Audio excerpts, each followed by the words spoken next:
Let's talk about our next topic. And obviously it was a history record-breaking day on Sunday at the Lane with Harry Kane surpassing Jimmy Greaves' record to become Tottenham's all-time leading goal scorer. Is he the best player you've ever seen at this football club? Or is he the best player that's ever played at this football club? Start with you, Sean. For me, yes, I think the only player that I've ever seen for sure that would even come close, but it's difficult to compare the two because they're entirely different types of players, is probably Gareth Bale. And then when you look at what Gareth Bale went on to achieve after he left Tottenham Hotspur, you know, there's the argument that goes around on Twitter all day long, every day, around who's the greatest British football player to ever have played football. Most people would give Gareth Bale the title. And the fact that he played for Tottenham, you know, you have to consider him in the equation. But for me, in terms of, you know, over a decade, I remember growing up, my dad was always banging on about Jimmy Greaves. That was his hero. And look, you know, I've seen a guy for the last, whatever it is, 10, 12 years do better than what Jimmy Greaves did. Different era, different style of player, whatever else. But for me, I think Harry Kane, he's certainly he's my favourite player of all time. He's certainly the most, successful on individual accolades. Gareth Bale was fantastic for his own reasons, but wasn't around necessarily long enough to cement that kind of best of all time in my mind. So yes, Harry Kane for me is my favourite player and probably the best player that I've ever seen in a Tottenham shirt, and I think that we'll ever see in a Tottenham shirt for our lifetimes. Wow, big words there, Ash. I never got to see Greavesy, but you see Greaves, yeah. If he stayed at Tottenham and he didn't go to Chelsea or West Ham, his goal ratio is ridiculous. Yeah. I don't know who brought it up. I saw a stat. And the amount of goals, this is before the Premier League, obviously. This is the era before that. But there's quite a few players that are above Alan Shearer when it comes to actual goals being scored in the league, in the top division. So, like, if people wanted to break that record, they still got a long way to go. So, yeah, Kane for me, yeah, like, hands down, is the best player that ever put a Spurs shirt on, I think, because, like, as a footballer, it's his way he's able to not only just score goals and win goals by himself, which Bell used to do, I agree, because Bell was more, because he had the pace and explosiveness, that was what was exciting about Bell, and he could just burst through a team and then all of a sudden, like almost like a one-man team, he could just win the game by himself. Kane has that in him, but Kane, it's a different type of style. He'll need the ball to feet and then he creates a goal by himself, and we could be playing poor and then he gets the match winner. But in terms of his creativity, like, he's able to find players. Like, at one point, like last season, he was ridiculous. He was like KDB / I don't know, Van Nistelrooy, I don't know, like another striker, like a striker midfielder, just combined into one, just married. And I just thought, wow, what a player. And the fact that, you know, opposition used to like criticize him all fancy to say the one season wonder. And he's just done it consistently, season after season. He's either produced high goals or high assists. This says everything about him as a footballer. And what I like about him, he is, for me, like a true representation of what an underdog is meant to be. Someone that nobody respects, no one like rates them, like a Mighty Duck story. Like, you know, he doesn't even look like a footballer. The way he breathes, the way he talks, he doesn't move like athletically. He hasn't got the build of an Adonis. He hasn't got that kind of footballer look. Like, he just looks like someone you might see down the pub or in a bar. Especially when he first broke into the team, right? Exactly. When he first broke into, I didn't even rate him when he first came in. I was like, Kane, nah, man, he's not that guy. Like, because I would compare him on, like, I used to like watching like Italian football a lot. I used to like Serie A. So I used to like players like Chiesa, Batistuta. I used to like Salah. I used to like loads of like Italian footballers, and I would compare strikers like that, or even like Shearer. Shearer on his day he was a power. His pace, his power, he was like amazing. But Kane is defying all odds. And even one time I see Kane pop a bicycle kick and a friendly, I've seen him shoot from the halfway and get the goal in. I just said, nah, this guy. I remember one time we played against Chelsea And he just turned up, like literally started henching man out, started dribbling with the ball. I was like, Kane dribbling? What's Kane dribbling that for? was at like 21, wasn't it? That was in his that first or came second there. season, wasn't it? Oh my, that was the first or second season. Yes, Ben. All right, listen, he was a monster. I couldn't believe it. I was so excited. I was like, nah, this kid's the real deal. And that's what I liked about him. He used to come deep from midfield and work his socks off and work harder, almost like how Rooney used to do it. Rooney used to be everywhere and could just win the game by himself. And I admired that about Kane, man. I was like, he actually just worked on his craft, and like you're seeing the actual end product, and he must be an inspiration for all kids, all footballers of all ilks. Do you know what I mean? Yeah, and it's the true story. It's true inspirational story. If anyone's growing up through an academy, they just look at Harry Kane and be like, look, if I work hard enough, I can make it. I can be the next Harry Kane. And when you're talking about Kane in that era when he was 20, 21, 22, and when you say he was like bustling past players, it looked like every time he got past a player was luck. It looked like he stumbled past every player. And you're just like, what is going on here? Now he's past players and it's brilliant. But yeah. When you're comparing Kane to maybe the greats of the Premier League, when you're looking at Wayne Rooney, Thierry Henry, these kind of players, where does Kane stack up? Is he at the top of the pile? Is he in the conversation? Where is he stacking up there? Maybe we'll go with you, Sim, first. I think he's in the conversation. I think he's one of very few strikers who have really reinvented the role of what it means to be a striker in the Premier League, and he's done it a couple times, but especially in the last few years, that hybrid playmaker number 9 position is something that we very seldom have seen in the Premier League before. The way he has done it to such an ability, and the way he puts passes on a play on such a consistent basis, yet as well as so consistent on getting on the end of things, being that striker himself, that finishing ability from anywhere, in any sort of angle. I've never seen someone from the angles finish as clinically as Harry Kane, just hit the side netting every time. And that finishing ability was there right from the beginning, wasn't it? I don't know if you guys watched it. Did you watch that video, 44 minutes of every Harry Kane goal? I watched it. I've seen it. I haven't seen that one. Before. No, I haven't seen 44 minutes. I ain't got 44 minutes to watch every goal, Ben. Some of us have got jobs to do and things, This is my job to watch Harry Kane for 44 minutes. Priorities straight, Sean, and get on the Tottenham YouTube and watch that video because it's unbelievable.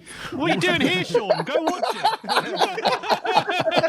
it. You see right from a young age how good his finishing was, and it's still exactly the same now. I mean, the finishing he had is just insane.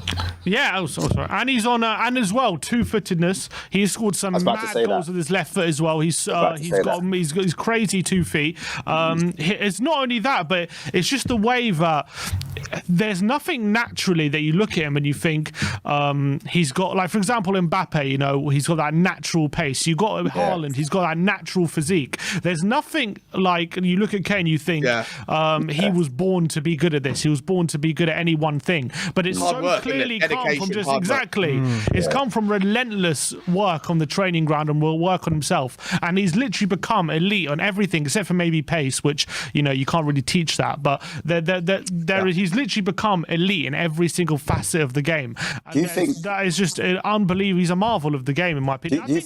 I think he's probably top 3 when it comes to all-time Premier League strikers. I think he's top 3. Do you reckon that's why he's so hell-bent on taking free kicks? Because he's like, I've been practicing these. One of them must come good. You had to bring up the one thing where he's not elite at. Yeah, probably the one, which is mad. But it's actually mad as well when you think about his free kicks. His first ever free kick he scored, and they never scored again. Well, actually, in that video, they showed another free kick he scored. I can't remember. Aston Villa. Aston Villa. It took the deflection off his head. There was one more after that. I think it was against Stoke or Sunderland or someone where he took a free kick and it deflected him. Oh, well, there was a layoff. He got laid off for him, and then he shot it, and not direct. Okay, pretty much a free kick. Yeah, I guess that still counts. So do another deflection. That's true. He did score another one. It's mad to me that he doesn't have the ability to take free kicks. Like if you're someone that has maximised the benefits of dedication to your craft, and you're someone that doesn't have, on paper at least, physical strength, but you've learned how to use your body to maximise what strength you have. You don't have the physical pace, but you've learned how to maximise your ability to sort of pivot your weight, whatever, to take advantage of ball manoeuvrability.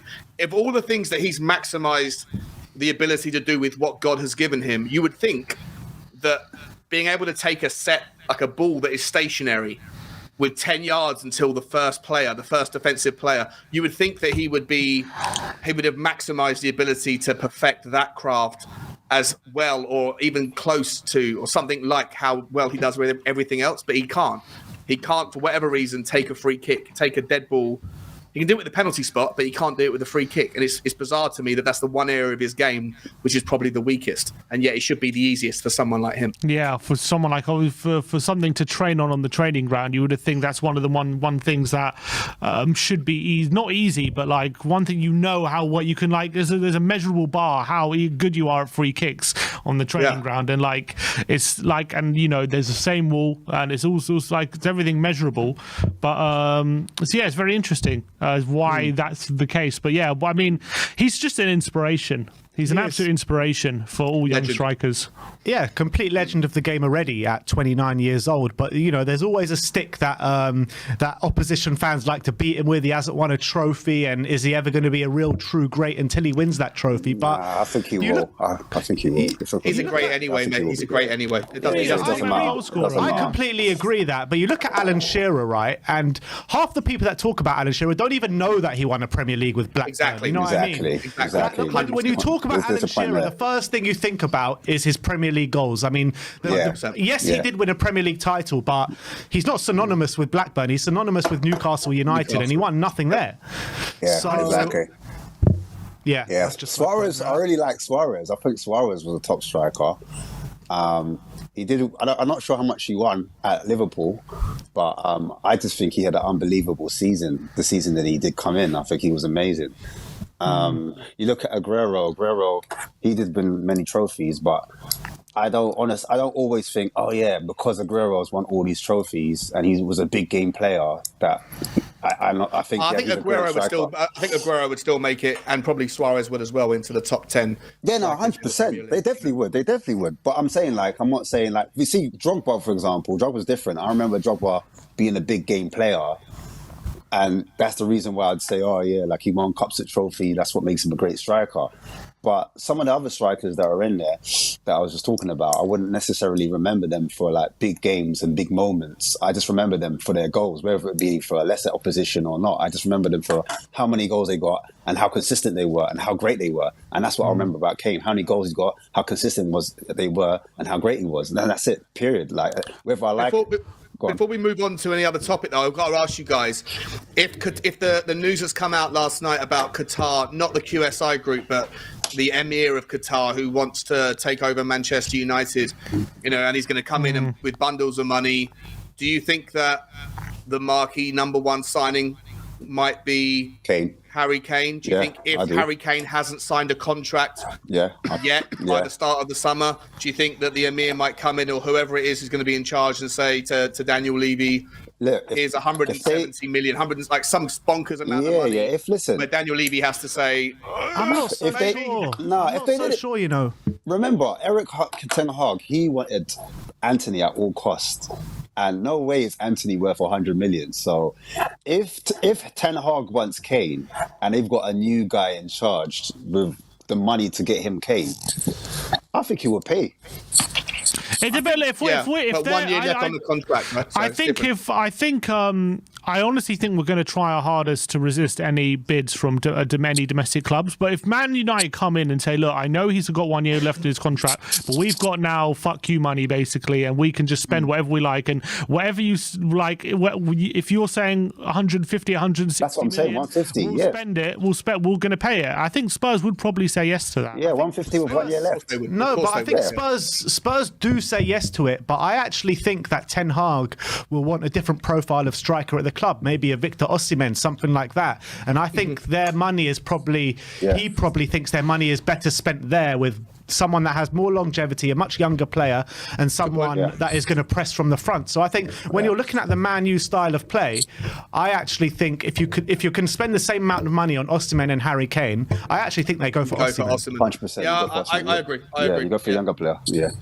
But the Osimhen's manager, also the chairman, said today there's lots of interest. He's not for sale.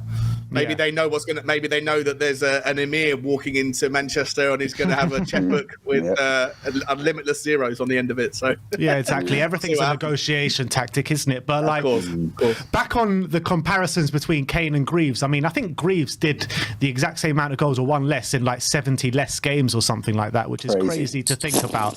Like how on the pitch that he was on as well. He wasn't on the Premiership pitches that we're on today. Like.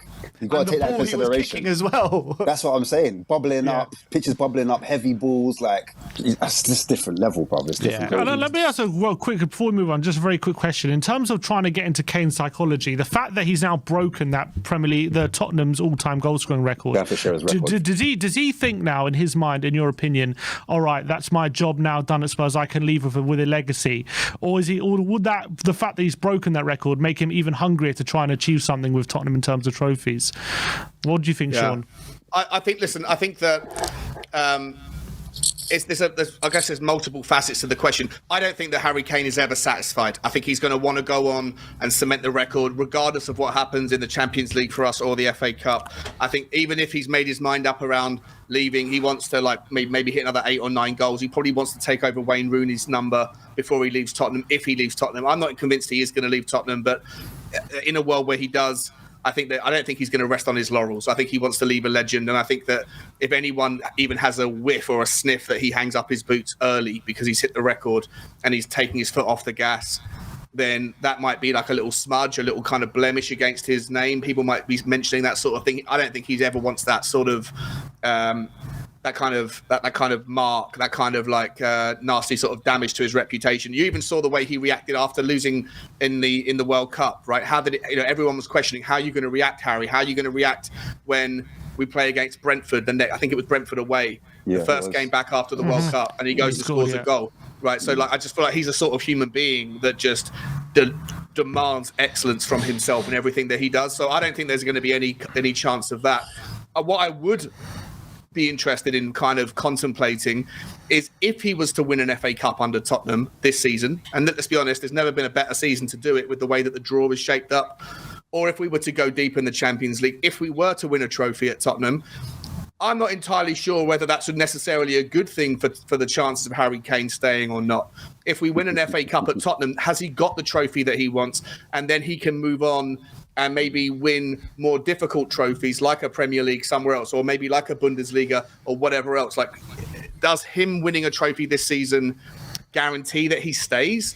Or does it maybe actually amplify the chance that he leaves when he knows that it's unlikely he's going to win a more complicated trophy than an FA Cup whilst at Tottenham Hotspur? I think that's an interesting thing that I'm thinking about. I'd love to know your thoughts on that. Yeah, well, me personally, I don't think it matters if there's a trophy win this season or not. I think he wants to carry on.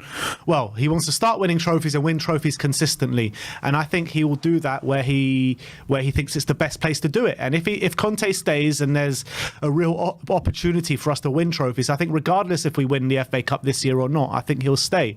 But if Conte does leave and maybe things aren't going the right way with Spurs and we do win the FA Cup this season, I still think he'll leave regardless. So I think it's just about what he sees. So you think it's all about Conte? I think his future is tied to Conte.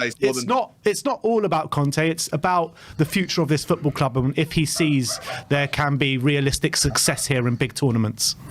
Gotcha. Yeah, I think so. I also think the inclusion of Richarlison this season and recently Danjuma, albeit that he is more of a winger than a forward. I know he can play the forward or the false nine, and he's done that for the team he's just come from. I think that's added fuel to Kane. I think they're breathing down his neck. I think they want to be in the starting lineup. I know Richarlison came in knowing that Kane would be number one, but at the same time, I still think the added competition will help psychologically, whether it's at the forefront of his mind or at the back of his mind. The fact that new faces and new blood and different personalities and characters are in the mix, that's going to help to want him to perform at a high level again and lead by example. And I think in his mind, he is the captain of Tottenham. He is the face of Tottenham, and he feels a responsibility from not just his peers and the academy, but from the fan base as well. I feel like he's got Tottenham on his shoulders. He is Tottenham. He loves Tottenham. Tottenham's the one that gave him the chance. He's the one that gave him academy. I see that the video where he's talking to Pochettino, and I've seen like bits where Sherwood was talking about him. And I'm pretty sure they've had conversations, and I just know all of that is adding to his fuel and his flame, and he's got voices in his ear. He's got people in his ear that help him to say, look, I want to break Cheryl's record. I want to get 260. I want to break that record. I want to go to the next level. Even for England, I think he wants to be all-time goal scorer for England, whilst being at Spurs as well, and have that mantle and be put in that legendary status. I think that's very important to him. I think that can be a big factor of him carrying on, not kind of falling off, because that was a question whether he would fall off if he needs that carrot. I didn't mean fall off like from a personal standpoint. I meant like, I meant like, would he feel like his job is done at Tottenham now that he's because if your job is done at Tottenham, you would like literally as in get a move or get a move. That's what I mean. As in get a move. About a move now he's broken the record. Was my point. Not necessarily that he would drop his standards. I didn't think. Okay, yeah. I still. Okay, fair enough. If that's the point, then. Yes and no. Yeah, I still think if he's got the cup to consider, I think the cup, he really wants to win a cup with the boyhood club, and I think once he tastes victory with Conte, I know his legacy is not tied to Conte, but I just feel like Conte is the winner. Ever since he's come in, he's kind of pushed that winning mentality. And I know Kane had that winning mentality in before, but I think it's reunited it even more so. And it's just shown the level of expectation that Kane wants and the club wants. I think everything's marrying up together. I think everyone's all pushing in the right direction. And why go to Man United when we're only like 1 point or 3 points behind them, where you can achieve everything you want at Spurs, like, if that makes sense. Because that's the only realistic club that's kind of tied to where he could really go. I don't really think I could see Kane going to Bundesliga, going to Bayern Munich. I can't. I think he's a family man first, and I think his life lays in England in the Premier League, and I think he wants that record as well. I think that's what it is. All right, big up Harry Kane, top goal scorer, legend of this football club, legend of the Premier League.